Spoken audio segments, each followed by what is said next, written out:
All right, welcome to the deep dive.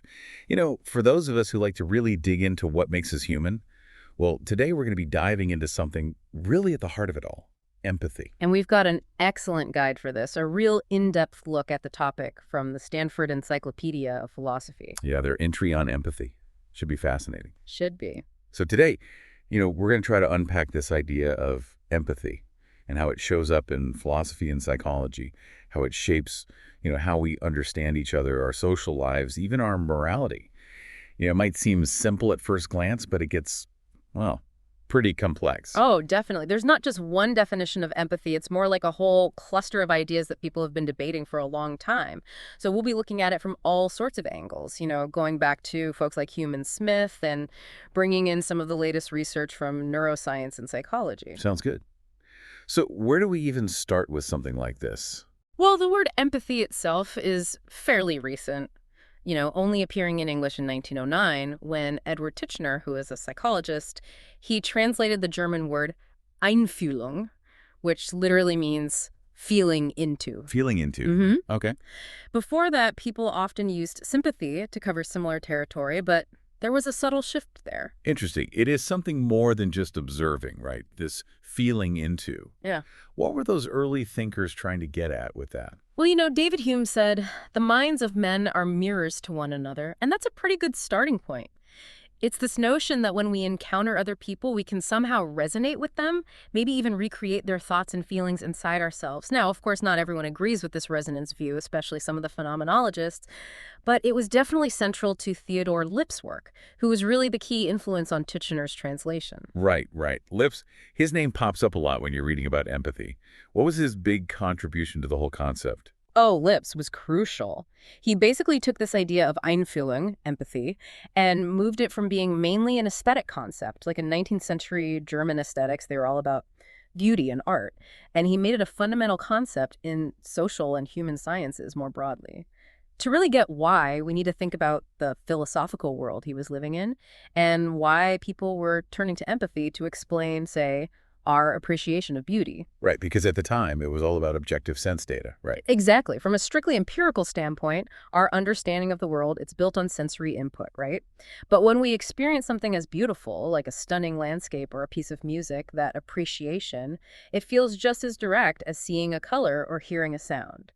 So philosophers like Lipps, they turn to empathy to explain how we have this seemingly immediate experience of beauty. And how did Lipps connect this feeling into with our perception of beauty then? Okay, so for Lipps, when we engage empathically with an object, right, it sets off these internal processes in us. And these processes lead to experiences that are similar to what we feel when we move our own bodies. But because our attention is on the object, we feel these feelings as being in the object, you see. So if those internal experiences are positive, feel life-affirming, we perceive the object as beautiful. If they're negative, we see it as ugly. He even called beauty objectified self-enjoyment because we're basically impressed by this sense of vitality and potential that we're projecting onto the object. Objectified self-enjoyment. Wow, that's a phrase. So early on, empathy wasn't just feeling with someone, but it was this almost like projecting our own sense of, aliveness onto the world, onto others. That's an active role for the mind to be playing. It is. But how did this idea connect to his understanding of other people then? Well, this is where it gets really interesting for, how we understand social interactions. In his work on aesthetics, Lipps directly connected our perception of beauty to how we see other people as having minds. So he argued that we see an object as beautiful partly because empathy lets us see it as analogous to a human body.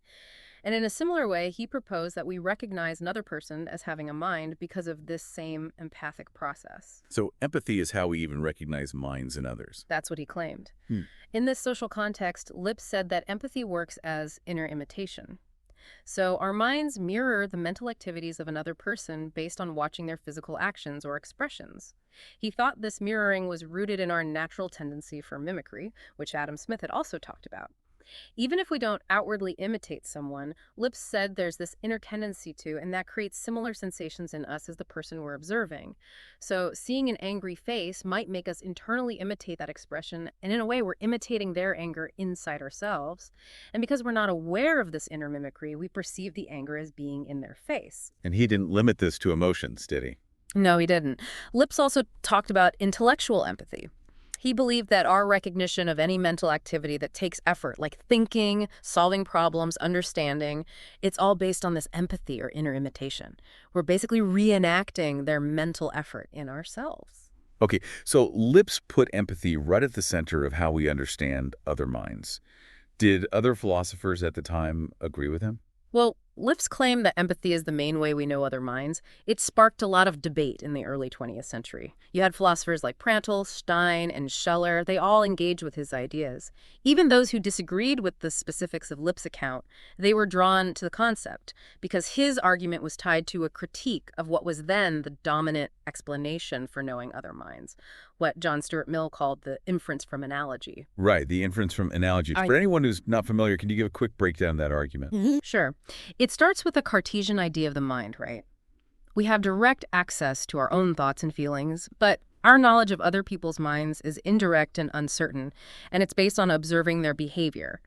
So the argument goes something like this. First, I see someone behaving in a certain way. Second, I remember that in my own experience, that kind of behavior is caused by a specific mental state, like crying because of sadness. Third, I reason that because their behavior is similar to mine, it must have a similar mental cause. So I conclude that their crying is also caused by sadness. The big assumption here, of course, is that other people are psychologically similar to me in important ways. And Lipps had some problems with this line of reasoning. Big problems. Just like Wittgenstein would argue later, Lipps believed that this whole analogy thing just doesn't solve the problem of other minds. And his criticism wasn't about lack of evidence, but about the very logic of the argument. He said the analogy argument can't even account for its own starting point, that another person even has a mind that's similar to ours. For Lipps, the analogy argument can't prove that others have mental states of ours because, within its own framework, we can't even truly conceive of another mind to begin with. So the very idea of someone else having a similar mind is already a problem. Exactly. Lipps argued that analogical reasoning needs us to do something contradictory. We infer that another person is sad based on our own experience of sadness. But to even make that comparison, we have to think of their sadness as something separate, not mine, something absolutely different. He saw analogical inference as inherently contradictory because it's like having a completely new thought about an I that is not me, but something absolutely different. It does seem like a tricky line of reasoning. But the Stanford entry also mentions that Lipps' own explanation of how empathy gives us knowledge of other minds, well, it has its limitations too. It does. While he really hit on the weaknesses of the analogy argument, Lipps didn't quite clarify how empathy, this feeling into, actually gives us real, reliable knowledge of other minds. He didn't fully explain why our empathic responses aren't just us projecting our own feelings onto others. He also struggled to explain how empathy lets us think of others as having minds that are both similar to ours and yet separate. It does feel like those are some of the same points that Wittgenstein later really honed in on. Exactly. Wittgenstein argued that the real problem with the inference from analogy is that it relies on this private Cartesian idea of mental concepts. If my understanding of sadness, for example, is only based on my own experience of it, then it's logically impossible for me to really understand how that concept could apply to someone else, because I can never directly experience their inner state. I can't even coherently imagine another person being in the same mental state as I am, because that would require me to understand my own mental state in a way that goes beyond my own direct experience. And that's a dead end. And in that Cartesian framework, it's not clear how this idea of feeling into actually helps bridge that gap and allows us to see those mental states as belonging to a separate mind. So where did the phenomenologists fit into all of this? They also talked about Lipps, right? Yeah, they did. Phenomenologists like Husserl, Stein, and Scheller, they knew about these problems with Lipps' account, but they agreed with his basic criticism of the analogy argument. So they kept exploring empathy, seeing it, as Edith Stein put it, a type of experiential act sui generis, meaning a unique kind of experience in its own right. This let them see another person as similar to themselves without relying on that problematic inference from analogy. And Scheller, he had his own take on it, didn't he? He even preferred a different word for it. Yes, he did. Scheller went maybe the furthest in moving away from that whole Cartesian thing, while still using a concept kind of like empathy. He preferred nachfühlen instead of einfühlen. For Scheller, the fundamental error in this whole debate about knowing other minds was that philosophers were missing something very basic about our experience. He said we don't just encounter bodily movements in another person, we directly perceive and recognize their mental states because they are expressed in their body, their facial expressions, gestures, tone of voice, all of that. So, for phenomenologists, especially Scheller, empathy wasn't about recreating the other person's feelings in your own mind through imitation. It was this direct perception, a direct recognition of mental states as they are expressed in the body. Then if we jump ahead a few decades, this whole inner imitation idea comes back in a new context. What happened there? You're right. Empathy as inner mirroring had a resurgence in the 1980s with simulation theory. This was part of a bigger discussion about folk psychology, how we make sense of, explain, and predict what other people do. Simulation theorists, they argued that we understand others not by applying rules or theories, but by using ourselves as a model. It's more direct, egocentric, what they called knowledge poor. So it's like asking yourself, what would I think or feel in their shoes? Sure. And then just projecting that onto them. Pretty much. Now, there's been a lot of debate within simulation theory itself, like how do we even grasp mental concepts in the first place? And does the theory make us think of the mind in a Cartesian way? Some, like Alvin Goldman, linked their version to a neo-Cartesian view. Others, like Robert Gordon, Jane Heel, Karsten Stuber, they developed versions that tried to avoid Cartesian assumptions. But the core idea is that there's this fundamental disagreement about how we understand others.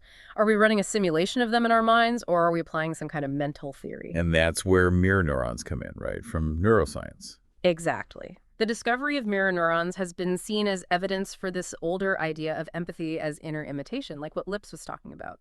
Mirror neurons are these fascinating brain cells that fire both when we do an action and when we see someone else doing the same action. And similar mirroring effects have been found for emotions, like recognizing them from facial expressions and actually experiencing them ourselves. That does sound like pretty strong biological backing for the idea of inner mirroring. It's been interpreted that way. Vittorio Galese, a neuroscientist, he even suggests that mirror neurons create this shared manifold of intersubjectivity, like a basic connection between minds.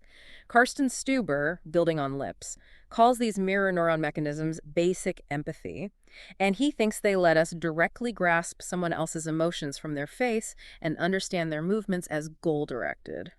The fact that our brains seem to use different processes for perceiving people and inanimate objects, it suggests that on a very basic level, we distinguish between things and things that are more like us. This challenges the traditional Cartesian and behaviorist view that we mostly see others as just physical bodies. So mirror neurons could be the biological basis for this immediate understanding. It's a possibility. But not everyone agrees with this straightforward interpretation of mirror neurons, right?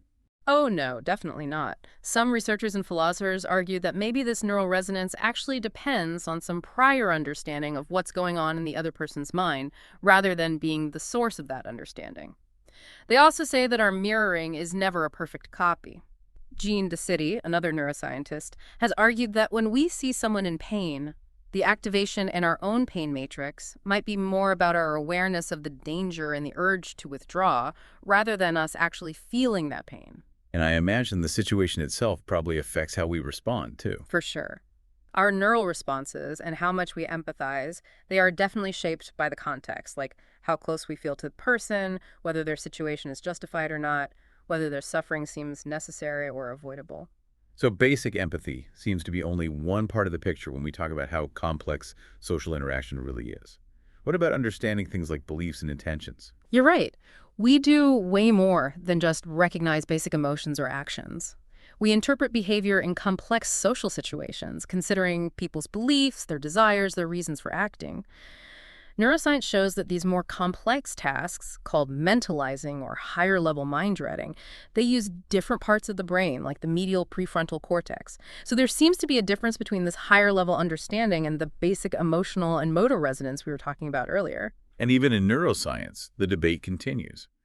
Does this higher-level mind-reading use some kind of internal simulation, or is it more like using an abstract theory? The debate is definitely alive and well. Simulation theorists, they say even these complex forms of understanding involve some kind of resonance, like using our ability to take someone else's perspective and internally reenact their thoughts.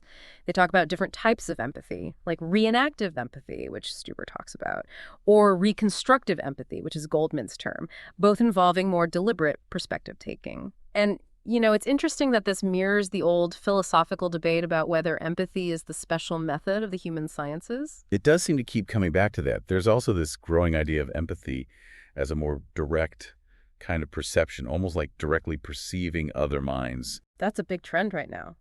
Drawing on phenomenology and hermeneutics, Some thinkers say that fundamentally, empathy isn't about resonance or simulation, but it's a direct perception of someone else's mental state as it's expressed in their behavior and the situation.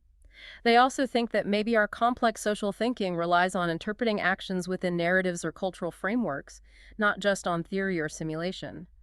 Though some philosophers are still skeptical that we can ever truly identify with another person's point of view. So from this initial look at empathy, from its history to how we understand it today, it's clearly not as simple as it might seem. Definitely not. And it's deeply connected to how we think about studying human behavior and culture, which is another aspect we should discuss. Absolutely. So how did empathy become so closely linked with the idea of understanding, or Verstehen, in the human sciences? Well, in the early 20th century, empathy, seen as this non-inferential, non-theoretical way to grasp what's going on in other people's minds, it got really tied to the concept of Verstehen in the hermeneutic tradition. This tradition was all about how we interpret the meaning of texts, artworks, historical events, human actions in general. And their main point was that studying humans is fundamentally different from studying the natural world, right? Exactly. Key figures in hermeneutics, like Droysen and Dilthey, they argued that understanding a historical event or the meaning of a text is a totally different thing from explaining an event in nature with scientific laws. Droysen famously said that the point of historical research isn't to explain, but to understand. And Dilthey, he said that we explain nature, but we understand the life of the mind, the soul. But this idea of understanding in the human sciences, it wasn't just about mentally imitating another person, was it? No, it wasn't just that. The early hermeneutic thinkers didn't think understanding was solely about putting yourself in someone else's shoes. Friedrich Schleiermacher, for example, called that kind of reconstruction psychological interpretation and saw it as one part of a bigger process. It also included checking the reliability of historical sources, knowing the language and cultural norms, putting bits of information together into a story that makes sense. But the early Dilthey, he did sometimes downplay those other aspects, implying that understanding anything cultural or historical ultimately involved this mental act of transposing yourself into someone else's mind. It's interesting that this close association between empathy and understanding might have actually hurt the concept of empathy in those fields later on. It is kind of ironic. This close link and the sometimes exaggerated claim that empathy was the method of the human sciences, it led to some skepticism and even rejection of the concept.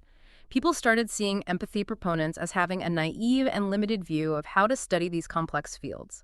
So most philosophers in these areas moved away from the idea that empathy was a central method. Of course, there were exceptions, like R.G. Collingwood and his followers. They argued that to truly understand rational agents, you had to reenact their thoughts.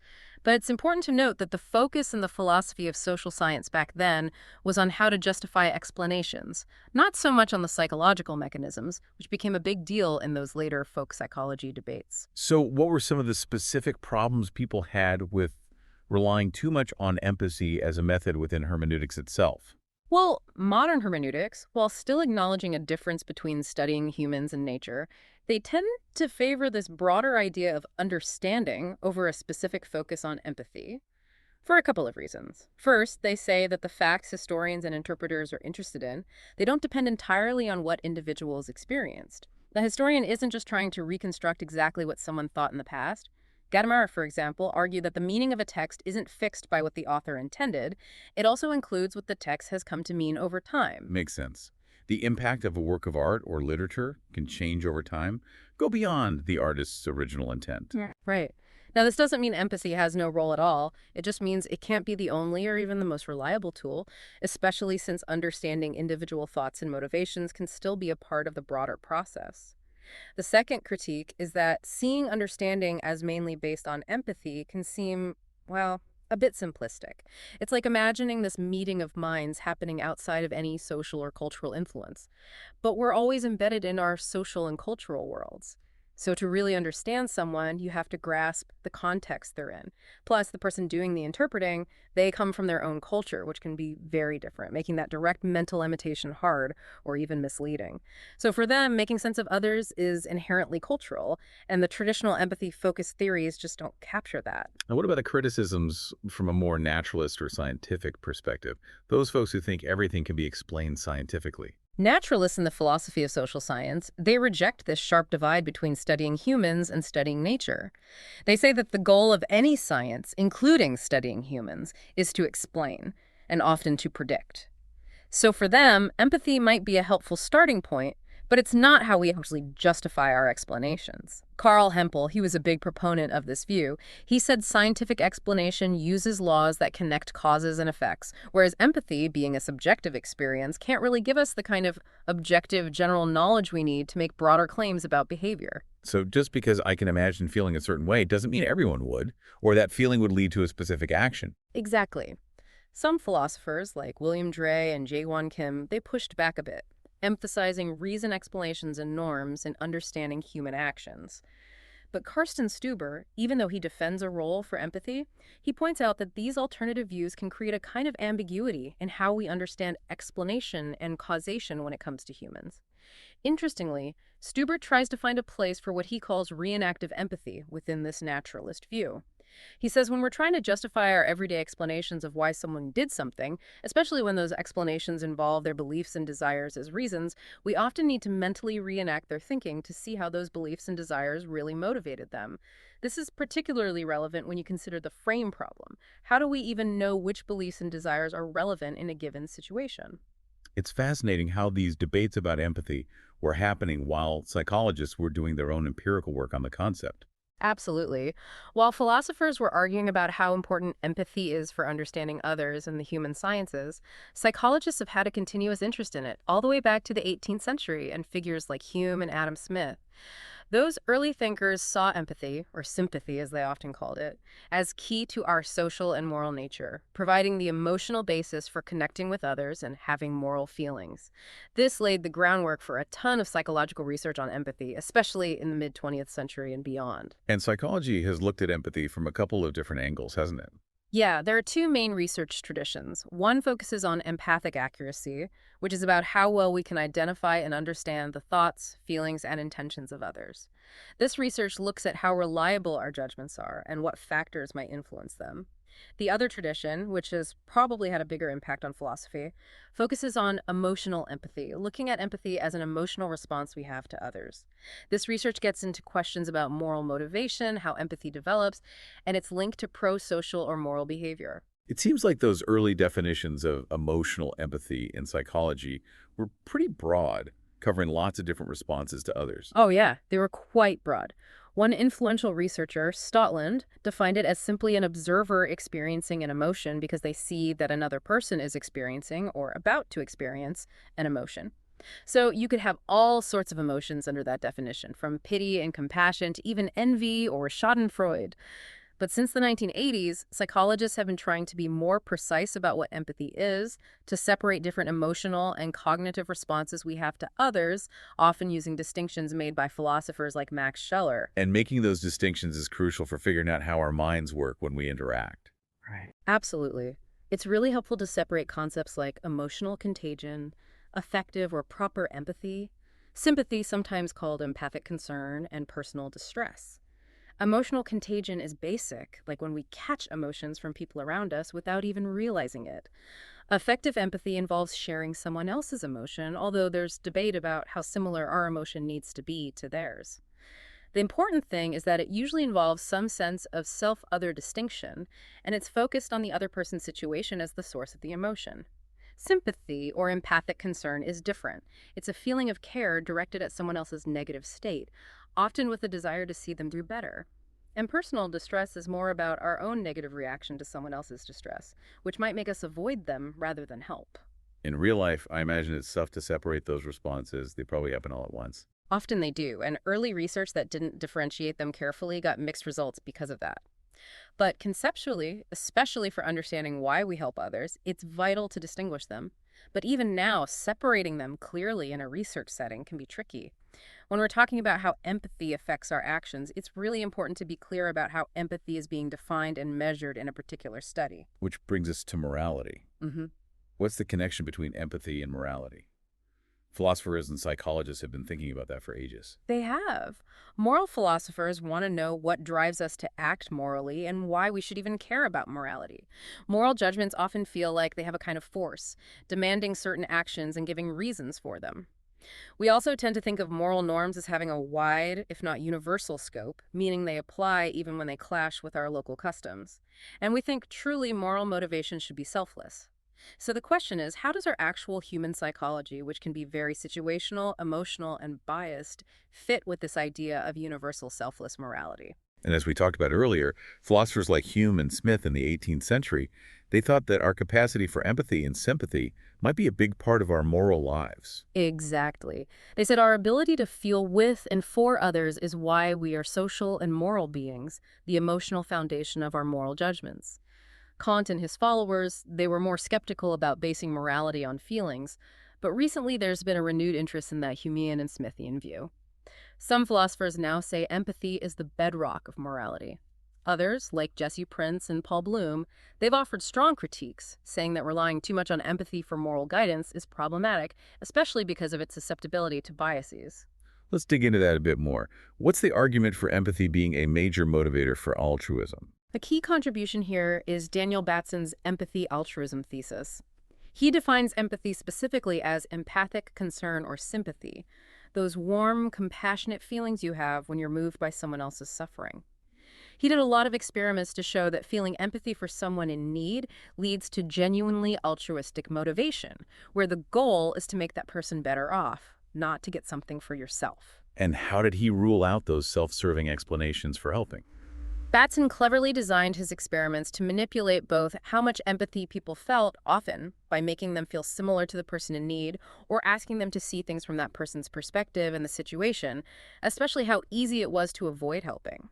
He had this easy escape setup where people who felt a lot of empathy could easily walk away from a situation where someone was suffering, but they were still much more likely to help. Batson argued that this shows empathy can create a truly altruistic motivation that goes beyond just wanting to make yourself feel better. That's an interesting finding. But the Stanford entry mentions that not everyone agrees with his conclusions. True. While Batson's work is seen as very well done and important, some researchers say it doesn't completely rule out all the self-interested reasons for helping. For example, feeling empathy might make you anticipate feeling guilty later if you don't help. Robert Cialdini proposed the interpersonal unity explanation, where feeling lots of empathy makes the line between you and the other person blurry, and so helping might be about making that expanded self feel better. Batson and others have counterarguments, but the debate goes on. But what Batson did was make altruism a much more plausible idea. He showed that empathy, at least empathic concern, is a real factor in why people help. And there's a clear link between empathy and prosocial behavior shown in lots of studies. But even if empathy can sometimes make people act altruistically, does that make it a solid base for all of morality? Not necessarily. Batson himself says that altruism driven by empathy for one specific person can sometimes collapse with bigger principles of fairness and justice, like we might be more inclined to help someone we really connect with, even if it's unfair to others who might need help more. He separates altruistic motivation, which comes from empathy for an individual, from a more general moral motivation guided by fairness and justice. Also, Batson focused on emotional empathy, especially empathic concern, not so much on more cognitive abilities like perspective taking or understanding social rules, which are also part of moral decision making. This brings us back to those concerns about bias in our empathy, the stuff that Prince and Bloom talk about. How does that affect the idea of empathy being a solid basis for morality? Martin Hoffman's work is helpful here. He has this detailed theory of how empathy develops. He sees it as biologically rooted, developing in stages, from basic emotional contagion in babies to more complex forms with self-other differentiation and perspective taking. He says empathy is fundamental for developing sympathy and pro-social behavior, something that cross-species research also suggests. But we're also prone to biases in our empathy. We tend to empathize more with people who are close to us, similar to us, whose suffering is very visible. Hoffman recognizes that we need abstract moral principles like caring and justice to work alongside our empathy to be more consistent and impartial. But he's optimistic about combining empathic motivation and moral principles, especially through witnessing the suffering of others, even those different from us. But as we mentioned, Prince and Bloom are more critical, highlighting this potential dark side of empathy in moral judgments and actions. Definitely. They point out how morally irrelevant things can shape our empathy, like how cute someone is, how much attention their problems get, how close they are to us, how similar they seem. This can lead to favoring our own group and less empathy for those we see as different. Prince and others also talk about counter-empathy, like Schadenfreude being happy when someone fails, or Glückschmerz being upset when someone succeeds. These negative empathic responses can be linked to competition and prejudice between groups. Dehumanization also makes it easier to not empathize with others. Bloom talks about empathy's spotlight feature, how we focus intensely on one individual's suffering, but often ignore the needs of larger groups or statistical realities. This can distort our priorities, like in debates about resources or even public health, where a single story might make us miss the big picture. Because of all this, Prince thinks emotions like anger, guilt, and shame are better moral guides, while Bloom prefers a reason guided sympathy over empathy as the basis for good moral judgment. So it looks like empathy can motivate people to do good, but it's not enough to be a reliable foundation for a complete and unbiased morality. This makes you wonder, is empathy something we have a limited supply of, something we have to be careful about using, or is it something we can learn to direct better? Those are good questions, and researchers like Jamil Zaki are looking into them. And it's worth remembering that even those emotions that are offered as alternatives, like sympathy and anger, they might have their own biases too. Some philosophers, like Persson and Sevulescu, have suggested that we need to reform or improve our empathy through reflection, while others, like Neil Simmons, say we should cultivate empathy for well being specifically. This goes back to what Hume and Smith were saying, that we need ways to adjust our moral feelings, like adopting a broader perspective or thinking about what an impartial spectator would think. The big challenge is defining and measuring empathy in research. It seems that basic emotional empathy alone might not predict moral action that well, but more complex things like perspective taking and the caring aspect of sympathy, those do seem to have positive links to cooperation, reducing prejudice, and being sensitive to injustice.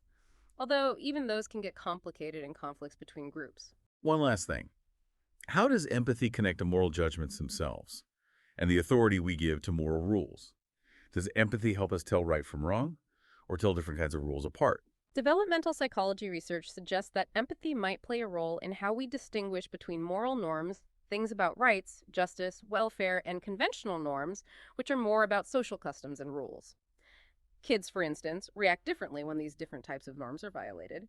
But this idea that moral norms are universal, like Kant thought, it's complicated by the fact that people tend to favor their own group in moral judgments. Studies on psychopathy, often linked to problems with effective empathy, especially with reacting to fear and sadness, and on autism, where people might have trouble with imaginative role playing, have also looked into this.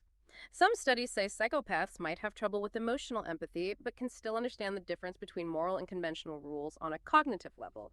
But other research suggests they might struggle with spontaneous moral reasoning.